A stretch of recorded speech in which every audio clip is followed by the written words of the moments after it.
Ça tourne. Ça va, tout va bien? Très bien. Bon, bienvenue à Cannes. Merci, Charles Nouveau, Marie-Céline. enchantée, De ravie même. pour cette rencontre. Vous êtes invité au Festival Performance d'acteurs à Cannes, jeune talent, humoriste. Vous êtes suisse, Entre autres. entre Ouais. autres. Vous avez cette carrière de jeune talent humoristique, si je puis dire ainsi.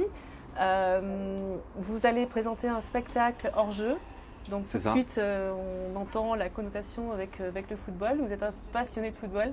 Oui, bah, je suis un peu tombé dedans quand j'étais petit, puis j'ai joué au foot toute ma vie comme des millions d'autres personnes. Mais après, le hasard a voulu que dans ma vie, j'ai eu quelques petites expériences très liées au football. J'ai entraîné des enfants pendant plusieurs années, j'ai travaillé brièvement à l'UEFA aussi, et puis par un concours de circonstances un peu étrange, je suis devenu commentateur de foot à la télé aussi. Et puis donc c'est un peu toutes ces différentes choses que je raconte dans ce spectacle qui pourtant n'est pas destiné uniquement aux gens qui aiment le foot.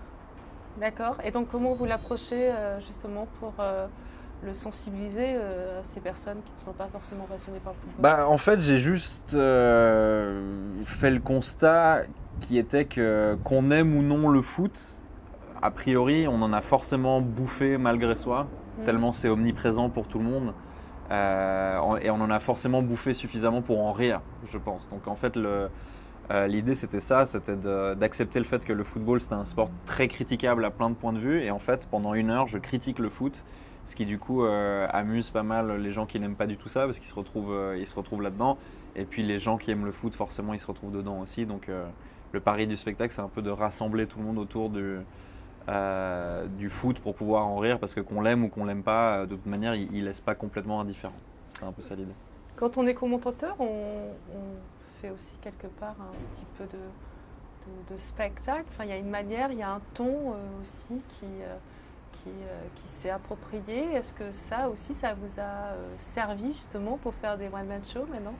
Oui, bah alors en l'occurrence, j'ai commencé un peu en même temps. D'accord. Le fait d'être commentateur et le fait de faire des blagues, mais je pense que c'est deux choses très différentes et à la fois, effectivement, on est dans la performance, on est dans la voix, on est dans le fait d'accaparer l'attention des gens, donc indéniablement, il y a un lien. Et puis, moi, je pense qu'en l'occurrence, me concernant, le lien, c'est... moi, comme commentateur, j'étais vraiment quelqu'un qui mettait de la patate quand il se passait quelque chose. Puis je pense que ça se retrouve entre autres aussi dans le spectacle hors jeu, c'est qu'il y a des moments où je mitraille et ça va vite. Ouais. Qu'est-ce qui vous a donné envie de franchir la barrière et d'être sur scène? Parce que c'est beaucoup de courage aussi de lâcher des choses qui sont assez concrètes pour comme un oiseau quelque part qui s'envole. D'accord, alors je m'étais jamais vraiment vu comme un oiseau jusque-là. Qu'est-ce qui a fait que j'ai voulu faire de la scène? Je sais pas. Qu'est-ce qui fait que les gens ont envie de faire de la scène? L'ego, certainement. Non, c'était pour faire rire Clémence. Alors, Ça fait partie de votre spectacle, ça? aussi, ouais, j'en parle plus dans mon autre.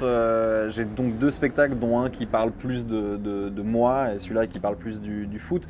Non, ce qui m'a donné envie de faire de la scène, je sais pas, depuis toujours, j'ai une espèce d'obsession pour le rire. Pas forcément pour le générer, mais depuis toujours, c'est un truc. Je regardais toutes les comédies qui sortaient. Avec les débuts du streaming sur internet, j'ai découvert des dizaines, voire des centaines d'humoristes américains, puis je suis devenu un peu obsédé par tout ça.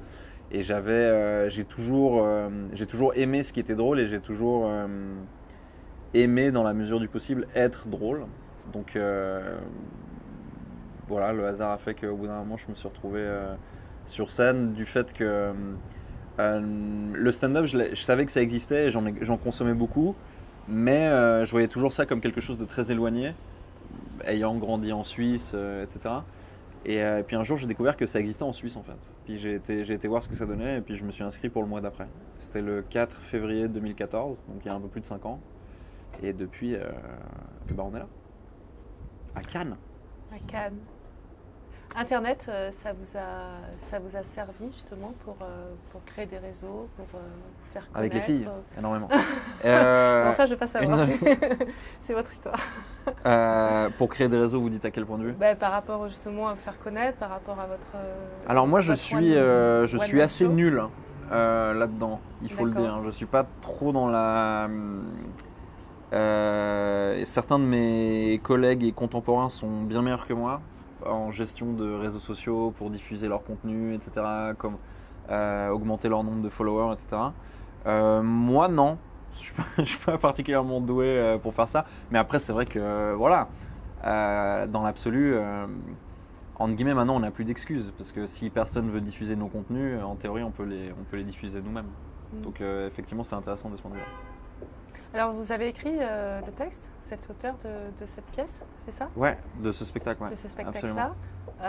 Vous vous êtes basé sur votre vécu, sur vos expériences en tant que... Entre autres, ouais. Parce que, comme je vous le disais, j'ai beaucoup d'expériences liées au football. Et puis, pas forcément toutes très positives, mais c'est ce qui fait que c'est marrant, du coup. Parce que j'ai joué toute ma vie. Et puis, en l'occurrence, j'ai été...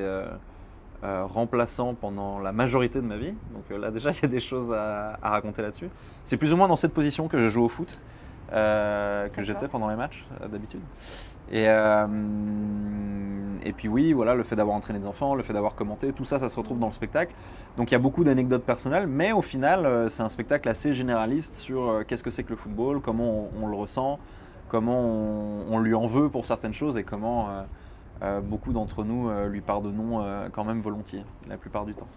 Et quand vous avez fait votre première scène, vous avez appréhendé un petit peu les retours, parce que c'est toujours intéressant de savoir si on fait rire le public les premières fois. Comment vous avez anticipé, comment vous avez appréhendé, quels ont été les retours que vous en avez eus? La toute première fois que je suis monté sur scène, en l'occurrence, j'ai fait des blagues sur le foot. Et c'était à Fribourg, en Suisse, et ça s'est fort heureusement bien passé. Je me rappelle que les quelques minutes qui ont précédé, j'étais vraiment en train de... C'est pas très élégant comme formule, mais je pense que rien ne le décrit mieux que je me chiais dessus, hein, on peut le dire. J'avais très très peur. Et puis au final, on a une espèce de montée d'adrénaline quand ça commence, et j'ai eu la chance que ça ne se voit pas du tout. Ouais. Et puis ce qui quelque part est un peu resté, parce qu'on me décrit souvent comme ça sur scène comme étant un peu flegmatique, un peu pas imperturbable, mais il y a un peu de ça, quoi, un peu pince sans rire, comme ça j'ai l'air très calme, très posé. Et ça a commencé là, dès cette première scène, quoi, on ne voyait pas que j'étais en train de paniquer à l'intérieur. Et non, fort heureusement, enfin... C'est un peu ce qui fait c'est difficile de tricher dans le one-man show ou le stand-up, c'est que le retour, il est immédiat, quoi. Si on n'est pas drôle, on est les premiers à être au courant. Donc il y a... Ressentez. Ouais, les retours viennent tout de suite, quoi. Il faut tout le temps être actif, en fait, sur scène, en one-man show. On n'a pas une seconde à se laisser...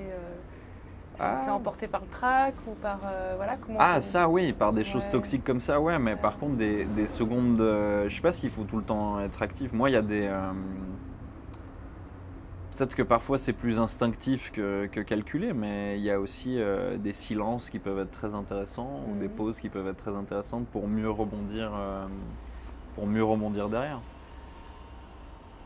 Est-ce que vous faites partie des artistes aussi humoristiques qui font évoluer leur spectacle aussi en fonction de ce qui se passe Ouais, parce qu'il y a pas forcément au gré de l'actualité, même si oui, en l'occurrence, ça c'était un spectacle sur le foot que j'ai commencé avant la Coupe du Monde, donc vous vous doutez bien qu'entre-temps, il s'est passé des choses qui ont été incluses dedans, mais après, par la force des choses, à force de jouer, il y a des improvisations qui tout d'un coup valent vraiment la peine, et on se dit ah mais ça il faut absolument que je le garde, donc ça reste dans le spectacle, ou tout d'un coup un soir où il y a des... Enfin ouais, au fil du temps, il y a des nouvelles choses qui émergent et qu'on essaie d'inclure dedans, au détriment d'autres qui étaient peut-être un peu plus bancales et qu'on supprime donc plus volontiers. Donc a priori, ouais, les spectacles, ils évoluent tout le temps.